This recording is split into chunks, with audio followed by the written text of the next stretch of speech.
I had a repeat client contact me to build a table for this game room. So it's not the kind of game room that you think. It is his prize game things stuffed. I don't really know much about it, but we're gonna bring this table to life. I know it's gotta be massively thick, about 3 inches, and let's get to work. So I started out, we chose a slab, and then you have to get out all of the rot. After doing so, you're gonna go ahead and flatten the piece out. I like using this router sled. I got it from Stone Coat Countertops. I will link it up down below. I built this mold out of 2x4s. I like using whatever I have in the shop. I usually use MDF, but this is a big pour, so I wanted to be sure nothing was going anywhere, so 2x4s it was. After I cut the slabs down, I got the edges cleaned up. We're gonna go ahead and make this waterproof, leak-proof, resin-proof, whatever. And I do this by using 100% silicone caulk. And I put the wood in there first, which is kind of a backwards way of what you usually see me doing. But this wood was really thick and really heavy, so I just had everything in place and then I caulked around it. So here I am finding the volume of what I need for my first layer. I am using Promise Epoxy's Tabletop Epoxy, and I'm doing almost a 1/4 inch of this blue from Eye Candy. It's actually not even blue. It's called Persian purple, and it was the closest thing to the blue that he was looking for, so it's not really purple at all. Technically, you're not supposed to use the tabletop resin this thick, but I like to do it so that way I can go ahead and get started on the next layer. I specialize in clear pours, and a lot of times they like to have a color on the background. So I started by arranging the deer antlers. He said that he had a few years worth of antlers that he had been collecting from hunting, and he wanted these put into this table. And I did cut some of them down to make it look like it was going through to the bottom of the table and kind of sinking in there, and that turned out really nice. If I wouldn't have done this, I think the piece would have ended up being about 5.5 inches thick, and that is a crap ton of resin that just didn't need to be poured. We agreed that as long as I could pull this off, that it would be just fine, and it actually did work out really cool. It made it just look like they were sinking into the table. All right, so this resin is actually tacky, and it was kind of leaving marks when I needed to move the antlers. So I'm covering that up with ammo shells. These are all empty ammo shells, spent shell casings.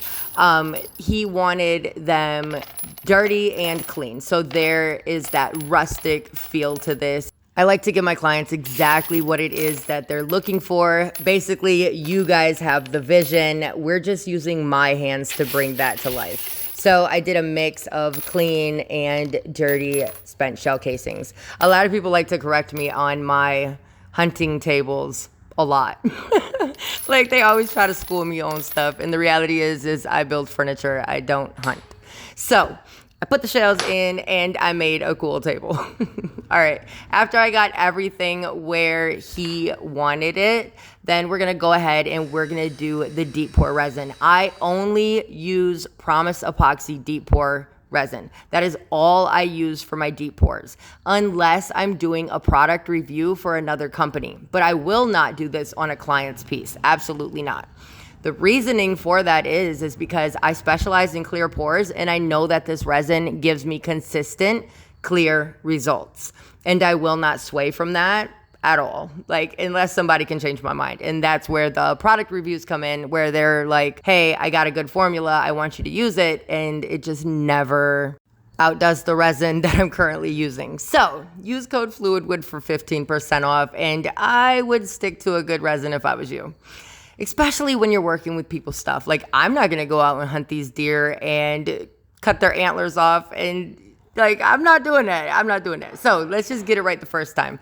I let this cure for about 3 to 4 days, and then it's demolding time. And that is our son right there in the background. He's going to help me move the table here in a second. He likes to come out and visit when he's visiting us. He's actually going to college this year. That's crazy. All right, back to the build. So after you get everything demolded, you're gonna go ahead and flatten this piece out. And I go right back to the Stone Coat Countertops routering sled.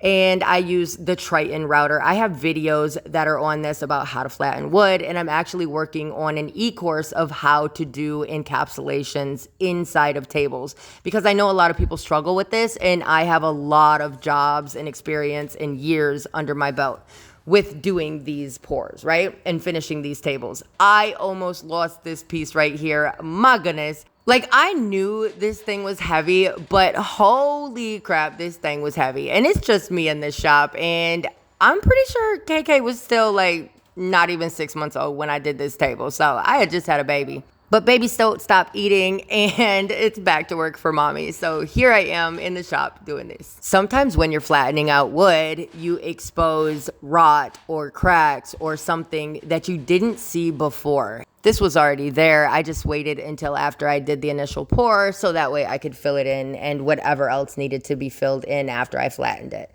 So I'm using the same Persian purple, the same blue color, purple color, whatever, that I used on the background of the antlers. And I'm doing all of the cracks in the bottom with this color. It's always good to check with your clients whether they want the cracks in the slabs filled in with the color or if they want them clear just to look like the wood, because there is people that have way different preferences than what sometimes we have, and the reality is this is going into their house, not ours. After I square this piece up, I sand it and I sand it and I sand it.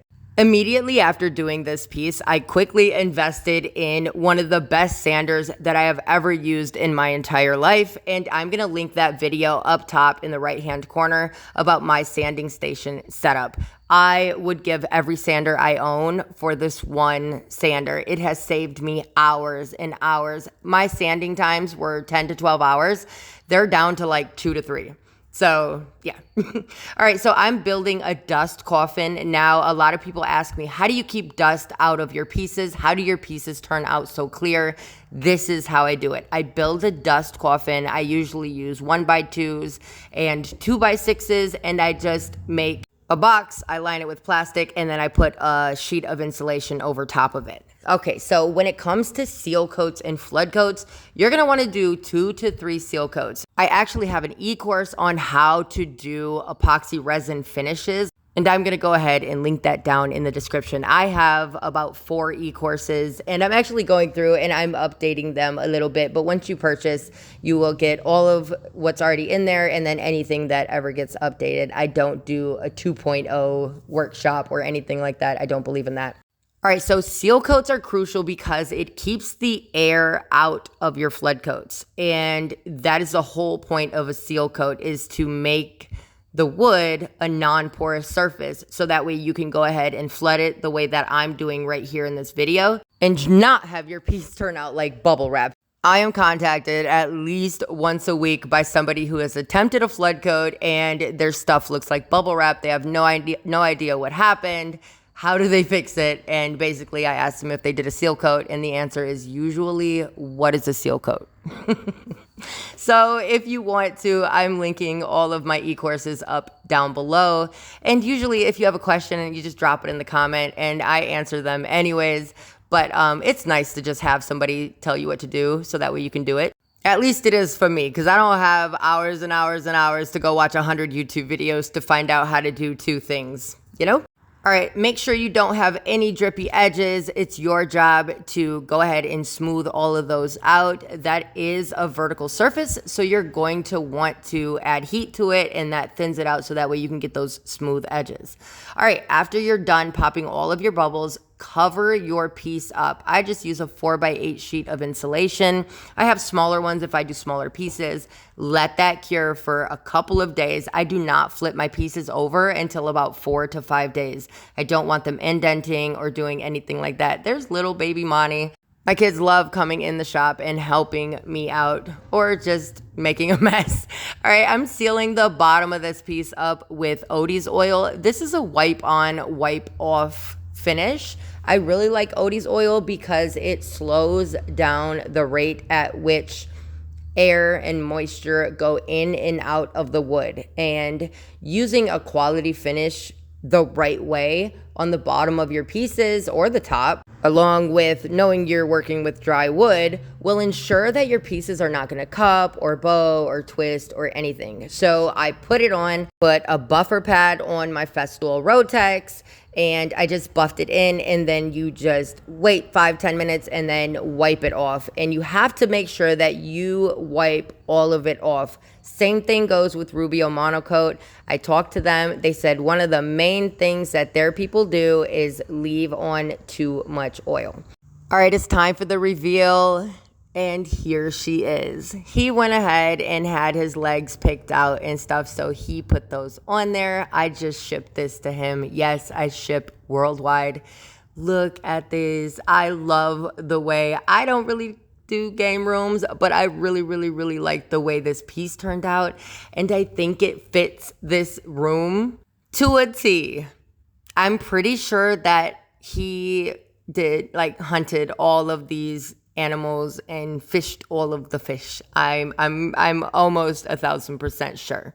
All right, so if you want to see more crazy custom builds, like and subscribe for more content.